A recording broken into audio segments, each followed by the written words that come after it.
ఓం సాయిరామ్. ఆ సాయినాథుని ఆశీర్వాదంతో ప్రతి ఒక్కరూ కూడా ఆనందంగా, ఆరోగ్యంగా, అష్టైశ్వర్యాలతోటి ఉండాలని మనస్ఫూర్తిగా కోరుకుంటున్నానండి. అనంతకోటి బ్రహ్మాండ నాయక రాజాతిరాజా యోగిరాజా పరబ్రహ్మ శ్రీ సచ్చిదానంద సద్గురు సాయినాథ్ మహారాజుకి జై.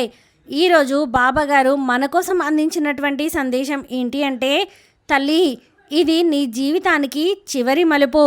ఈ క్షణంలో తెలుసుకుంటే గంటలో అదృష్టం నీ గుమ్మంలో ఉంటుంది అని చెప్పి బాబాగారు అయితే అంటున్నారండి.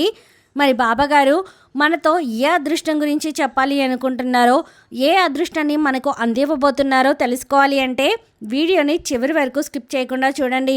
అలాగే మన ఛానల్ని ఫస్ట్ టైం చూస్తున్న వాళ్ళైతే సబ్స్క్రైబ్ చేసుకుని పక్కనే ఉన్న బెల్ ఐకాన్ని క్లిక్ చేయడం అసలు మర్చిపోవద్దండి. ఇక బాబాగారు అందించిన సందేశం గురించి చూస్తే, తల్లి, ఇది నీ జీవితానికి చివరి మలుపు అని చెప్పి నేను ఎందుకు అన్నాను అనేది, నేను నీకు అసలు ఈ సందేశాన్ని ఏమి ఉద్దేశించి చెప్పాలి అనేది మొత్తం కూడా నీకు అర్థం కావాలి అంటే నేను చెప్పే ఈ చిన్న కథని జాగ్రత్తగా విను.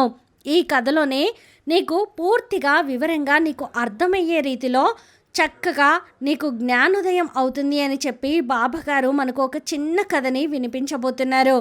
ప్రతి వ్యక్తి కూడా నాకు అన్నీ తెలుసు, నాకు తెలియాల్సింది ఇంకా ఏమీ లేదు, నాకు నేనే గొప్ప అని చెప్పి కొంతమంది అనుకుంటూ ఉంటారు. అలాగే ఒక ఊరిలో ఒక వ్యక్తి ఉన్నాడు. ఆ వ్యక్తి పేరు రమేష్. ఆ వ్యక్తి తాళాలు తీయడంలో ఎక్స్పర్ట్.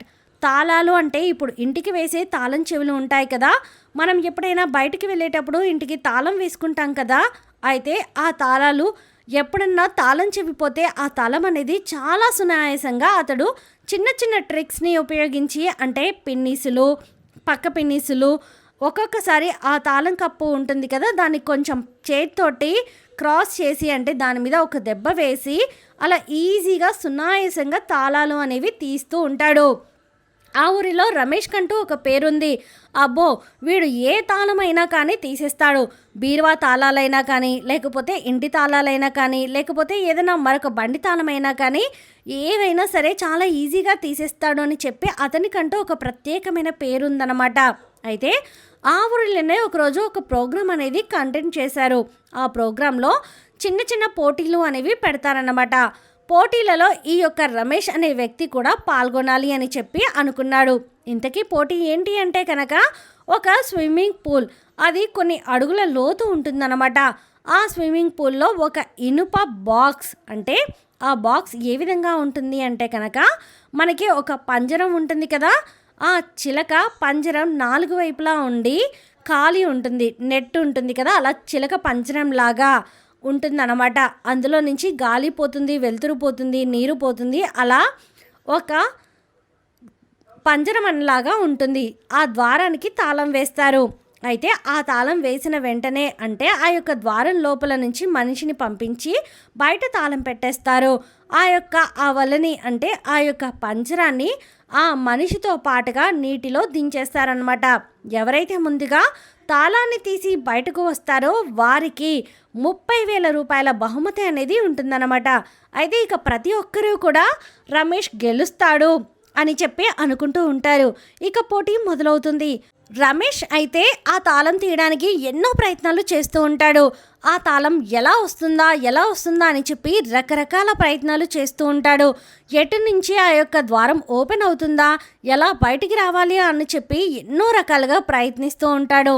అలా 6-7 నిమిషాలు ప్రయత్నించిన తర్వాత ఒక బజర్ అనేది ఉంటుంది. నీటిలో ఊపిరాడనప్పుడు ఆ బజర్ని నొక్కితే ఆ బాక్స్తో సహా మనిషిని బయటికి లాగిస్తాము అని చెప్పి ముందుగానే ఆ పోటీలో చెప్తారనమాట. అయితే ఇంకా రమేష్కి ఊపిరి ఆడక బజర్ని నొక్కేస్తాడు. ఆ బజర్ని నొక్కగానే వెంటనే ఆ బాక్స్తో సహా రమేష్ని కూడా బయటికి లాగేస్తారు. ప్రతి ఒక్కరూ కూడా తాళం తీశాడు అని చెప్పి రమేష్ని ఆశగా చూస్తూ ఉంటారనమాట. కానీ రమేష్ అయితే తాళం అనేది ఓపెన్ చేయలేకపోతాడనమాట. ఇక ఆ తాళాన్ని అంటే ఆ పోటీ నిర్వహించినటువంటి నిర్వాహకులు ఎవరైతే ఉన్నారో ఆ నిర్వాహకులు ఆ తాళాన్ని తీస్తారు. ఇంతకీ విచిత్రం ఏంటి అంటే కనుక ఆ తాళం అనేది జస్ట్ అలా తగిలించి లైట్గా నొక్కిపెట్టి ఉంటుంది అంతే, అది పూర్తిగా లాక్ చేయలేదు. కానీ అది గమనించకుండా దాన్ని అంటే కొన్ని తాళాలు అనేవి రమేష్ అప్పచెప్తే దాన్ని పట్టుకొని అందులో అన్ని రకాలైన తాళాలను ఇరికించి ఏ తాళంతో సెట్ అయితే ఆ తాళం అనేది ఊడిపోతుందా అని చెప్పి ఆలోచించాడే తప్ప ఆ తాళం అనేది తీసి ఉంది అని చెప్పి నిజానికి గ్రహించలేకపోయాడు. అలా గ్రహించలేకపోవడం వల్ల నాకు అన్నీ తెలుసు, నేను ఏ తాళాన్ని కానీ ఓపెన్ చేయగలను అనేటటువంటి ఆత్మవిశ్వాసం తన మీద తనకే ఎక్కువగా ఉండడం వల్ల ఆ పోటీలో అతను ఓడిపోతాడనమాట. అయితే ఈ కథ ఇక్కడితో ముగుస్తుంది. ఈ కథ ద్వారా బాబాగారు చెప్పాలి అనుకుంటున్నటువంటి నీతి ఏంటి అంటే కనుక తల్లి, ప్రతి వ్యక్తి కూడా జీవితంలో అన్నీ తెలుసు అని చెప్పి అనుకుంటారు.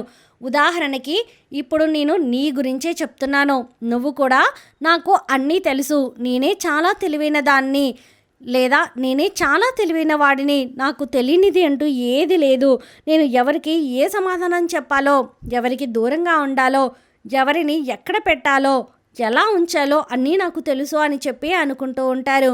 నిజానికి ఈ భూమి మీద ఉన్నటువంటి సమస్త ప్రాణకోటిలో నువ్వు ఒకదానివి అయితే నీకు అన్నీ తెలుసు అని అనుకుంటే అది నిజంగా అవివేకమే అవుతుంది. ఎప్పుడైనా కానీ మనిషికి తన మీద తనకి నమ్మకం ఉండొచ్చు, కానీ అతి నమ్మకం అనేది అనేక ప్రమాదాలకు దారితీస్తుంది. అయితే నీ జీవితానికి ఇప్పటి నుంచి చివరి మలుపు అని చెప్పి నేను ఎందుకు అన్నాను అంటే కనుక, నీ జీవితంలో నువ్వు తెలుసుకోవాల్సినటువంటి విషయాలు చాలానే ఉన్నాయి. కాకపోతే దీనికోసం నువ్వు ఆలోచన జ్ఞానాన్ని వాడుకోవాలి, సమయాన్ని ఉపయోగించాలి.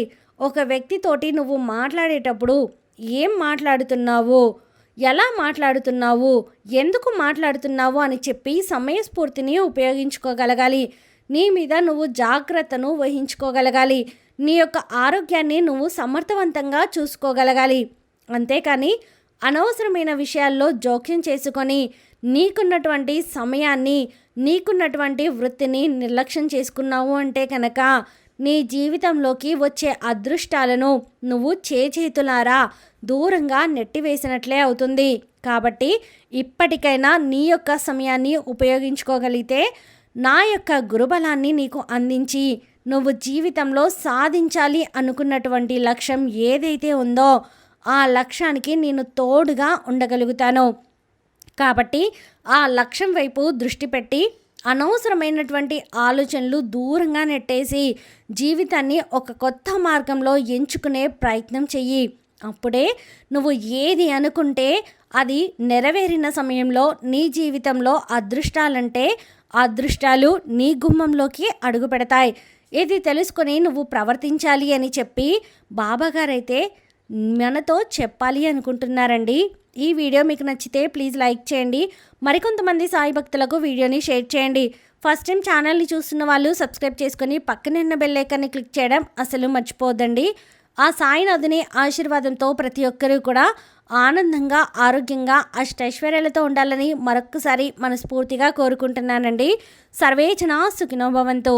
ఓం సాయిరామ్.